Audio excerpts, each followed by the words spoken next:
Marginal il y a 40 ans, le Front National a progressé par étapes jusqu'à remettre en cause le bipartisme gauche-droite et espère toujours gagner l'Élysée. Il naît en 1972, rassemblant plusieurs mouvements nationalistes d'extrême droite, dont les néofascistes d'ordre nouveau. Présidé par Jean-Marie Le Pen, il axe sa campagne sur l'autorité, le rejet des élites et de l'immigration. Très divisé, il attendra 10 ans pour percer. Mais allié avec la droite en 83, il entre à la mairie de Dreux, puis envoie 10 députés au Parlement européen. Dans les années 90, le FN s'implante. Après les milieux aisés, il se tourne vers les classes populaires, inquiètes de la mondialisation. 4e à la présidentielle, il progresse à chaque élection locale.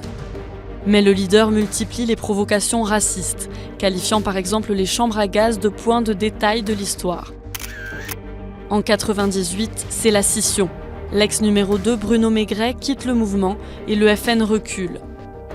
Le Pen fait tout de même trembler la classe politique en 2002 en se qualifiant au second tour de la présidentielle, mais s'effondre en 2007. Sa fille, Marine, lui succède en 2011 avec les mêmes priorités. Sortie de l'euro, identité nationale et lutte contre l'immigration avec un nouvel ennemi nommé le fondamentalisme islamiste. Mais elle ne parle plus de race et se distingue des positions antisémites de son père, jusqu'à l'exclure du parti en 2015.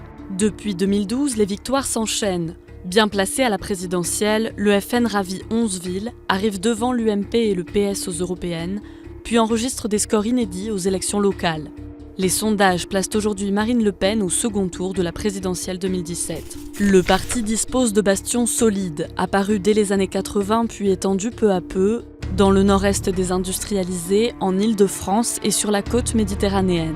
Régressant aujourd'hui à Paris, il grignote à l'ouest des zones rurales et périurbaines minées par la crise. L'électorat frontiste est plutôt masculin, jeune et surtout composé d'ouvriers et d'employés, mais il se féminise et s'élargit aux professions intermédiaires.